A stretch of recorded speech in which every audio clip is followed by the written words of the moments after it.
నక్సల్ ఉద్యమంలో పనిచేయాలనే ఆలోచన ఎట్లా వచ్చింది? ఎట్లా ఆకర్షించబడ్డారు మీరు? అంటే అంటే కారణాలు ఏమైనా ఉన్నాయా? లేక ఆకర్షణ మాత్రమేనా? కారణాలు లేకుండా ఎవరు ఒట్టి ఆకర్షణే కాదు. అంటే మరీ పేదరికం నుంచి వచ్చిన వాళ్ళు లేదా దళిత ఇతర వెనుకబడ్డ వర్గాల నుంచి వచ్చిన వాళ్ళు పేదరికంతో పాటు కుల వివక్ష వీటితోని అవమానాల పాలయ్యి కూడా ఈ సమాజం మీద లేదా ఆ కుల వివక్షకి కారణమైన ఈ దోపిడీకి కారణమైన వ్యక్తుల మీద కోపంతో కూడా రావటమే ఉంటుంది. అదే మధ్యతరగతి అప్పర్ మిడిల్ క్లాసు అలాంటి సెక్షన్కి వచ్చిన వాళ్ళంతా కూడా మానవతా దృక్పథంతో సాహిత్యం చదివి దాంతో వాళ్ళు మారి ఇటు నక్సలైట్ మూమెంట్ వైపు వచ్చిన వాళ్ళు ఉన్నారు. అయితే కారణాలు లేకుండా ఏం కాదు, ఏదో షో కోసమో ఇంకా దేనికోసం వచ్చేది ఉండదు.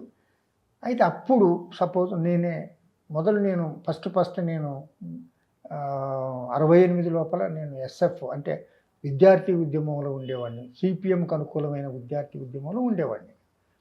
72 ఆ మధ్యలో కొన్ని పరిణామాలు దేశవ్యాప్తంగా జరిగినాయి, అంతర్జాతీయంగా కూడా జరిగినాయి. అంటే ఎన్నికలని ఒక్కటినే నమ్ముకుంటే లాభం లేదు, ఎన్నికలతో పాటు ఇంకొక పక్కన మన ఆయుధం కూడా ఉండాల్సిందే అనే ఆలోచనకి అప్పుడున్న పరిస్థితులు వచ్చినాయి. నన్ను నెట్టడానికి కారణాలు ఏంటి? మీ వ్యక్తిగత కారణాలు, మీరు ఎదుర్కొన్న ఆ సమస్యలు ఏంటి, కారణాలు ఏంటి? అంటే అప్పుడు వెస్ట్ బెంగాల్ లోపల, పశ్చిమ బెంగాల్ లోపల జ్యోతి బాసు నాయకత్వాన, అజయ్ ముఖర్జీ వాళ్ళ నాయకత్వాన అప్పుడు గవర్నమెంటు ఉండేది. ఆ గవర్నమెంట్ని రద్దు చేసింది అప్పుడు కేంద్ర ప్రభుత్వం.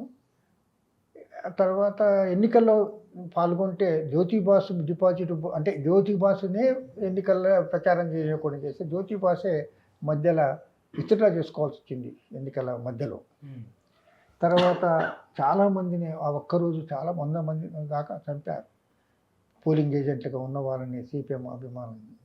దాంతో కొంచెం దీనికి ప్రభుత్వానికి ఇంత దుర్మార్గం చేస్తుందని అది వచ్చింది. తర్వాత త్రిపుర లోపల సిపిఎం ఎమ్మెల్యేలు గెలిస్తే వాళ్ళందరూ బయట ఉంటే వాళ్ళ ప్రభుత్వానికి అస్తిత్వం ఉంటుందని వాళ్ళందరినీ డిసప్పాయింట్ జైల్లో పెడతారు.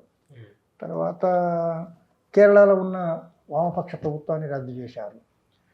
తర్వాత చిలీ లోపల అలండి ఎన్నికల ద్వారా గెలిస్తే అతన్ని అమెరికా సహకారంతో సైనికులను పట్టుకొని చంపేస్తారు. ఇవన్నీ చూసిన తర్వాత ఎన్నికల ద్వారానే సరిపోదు, అంటే ఓటు ద్వారా ఈ సమస్య పరిష్కారం అయితే లేదు, తుపాకీ ద్వారా మీకు అనిపించింది ఆ టైంలో ఎన్నికల వ్యవస్థను గెలిచిన వాళ్ళని చూసిన తర్వాత అనిపించింది. అందుకోసం నేను కూడా అంతకుముందు సిపిఎంతో నుండి ఎస్ఎఫ్ఐ వరంగల్ జిల్లా అధ్యక్షుడి గుండి కూడా నేను నక్సలైట్ మూవ్మెంట్ వైపు వచ్చాను. అంతకుముందు అక్కడ రామ్ నర్సయ్య గారు అప్పుడు ఎంఎల్ పార్టీ రాష్ట్ర కార్యదర్శిగా ఉండేది, ఆయన బాగా తెలుసు. ఇంకా ఆయన ప్రోత్సాహంతో ఆయన కోరిండు, నేను వెళ్ళిపోయాను. ఇది అప్పుడు నేను పోవటానికి కారణం. అయితే అప్పుడు జనరల్కి కూడా వాతావరణం అనుకూలంగానే ఉండే సాయుధ పోరాటానికి. ఎట్లంటే అమెరికాకి వ్యతిరేకంగా వియత్నాంలో పెద్ద పోరాటం జరుగుతుంది, లావోస్లో జరుగుతుంది, కంబోడియాలో జరుగుతుంది. అప్పుడు ఈ పార్లమెంటరీ వ్యవస్థ, ఈ ఎన్నికల వ్యవస్థ ఇప్పటిలాగా ఇంత బలవత్తరంగా లేదు, చాలా బలహీనంగా ఉండేది. చాలా దేశాలల్లో రాజరికాలు, నియంతృత్వాలు, ఫ్యాసిజాలు ఉన్నాయి. ఇప్పటిలాగా అన్ని దేశాల లోపల ఈ ప్రజాస్వామ్య వ్యవస్థలు, ఈ ఎన్నికలు ఇవి లేకుండేదన్నమాట. దానివల్ల అప్పుడు అందరు యూత్ కూడా అటువైపు అట్రాక్ట్ అయ్యారు. కానీ ఇవాళ ఉన్న పరిస్థితి కాదు. చాలా దేశాల లోపల మనం చూస్తున్నాం, మన పక్కనే ఉన్న శ్రీలంకలో ఉంది, ఎన్నికల ద్వారానే వాళ్ళు అధికారానికి వచ్చారు. నేపాల్లో సాయుధ పోరాటం చేసే వాళ్ళు సాయుధ పోరాటాన్ని వదిలిపెట్టి లాభం లేదు, ఇప్పుడు ఆ దశ లేదు అని వాళ్ళు ఎన్నికల్లోకి వచ్చారు. అంటే ఇవాళ ఉన్న పరిస్థితి లోపల ఈవెన్ లాటిన్ అమెరికా దేశాలల్లో అర్జెంటీనా, బ్రెజిల్, చిలీ, వెనిజులా, నికర్గోవా ఇలాంటి దేశాలల్లో కూడా ఒకనాడు సాయుధ పోరాటం చేశారు. అవన్నీ వదిలిపెట్టేసి వాళ్ళు ఎన్నికలకు వచ్చారు. అంటే నేను అనేది ఏంటంటే, ఒకనాడు సాయుధ పోరాటానికి అనుకూలం అనుకున్నా ఇవాళ ఈ మారిన పరిస్థితుల్లో ప్రజలు సాయుధ పోరాటానికి సిద్ధంగా లేరు.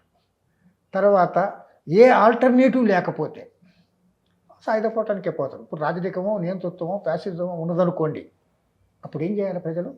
ఆ ప్రభుత్వాన్ని పడగొట్టాలి, మనకి రాజ్యం రావాలంటే ఏం చేయాలి, ప్రజారాజ్యం రావాలంటే ఏం చేయాలి, అనివార్యంగా తిరగబడాలి, సాయుధపోవటం చేయాలి. కానీ ఇప్పుడు ఆ పరిస్థితి లేదు. నేను అనేది అదే, మావోయిస్టుల త్యాగాలను నేనేం తక్కువ అంచనేయటం లేదు, కానీ వాళ్ళు అనుసరించిన విధానం వల్ల ఫలితాలు రావు. అది నేను చెప్పేది, నా అనుభవం నుంచి చెప్తున్నా. నేను పార్టీకి 1976 నవంబర్ డిసెంబర్లో రాసిన లేఖలు కూడా ఇప్పుడు నేను ఏదైతే చెప్పినో అదే రాశాను. అందుకోసమే ఈ నక్సలిజం నాకేం నేర్పింది ఈ పుస్తకం ఉందా, ఈ పుస్తకంలో అసలు ఆ విషయాలన్నీ రాశాను. దీనికి రంగనాయకమ్మ గారు కూడా ఒక 6-7 పేజీల ముందు మాట రాశాది. తర్వాత ప్రొఫెసర్ మన తిరుమలి, ఆయన కూడా నేను నక్సలైట్ మూవ్మెంట్ ఉన్నప్పుడు నాతో పాటు ఉన్నాడు. ప్రపంచంలో ఏ మూల ఏ క్షణం ఏం జరుగుతుందో వేగంగా తెలుసుకోవడానికి తొలి వెలుగు వాట్సాప్ ఛానల్ని ఫాలో చేయండి.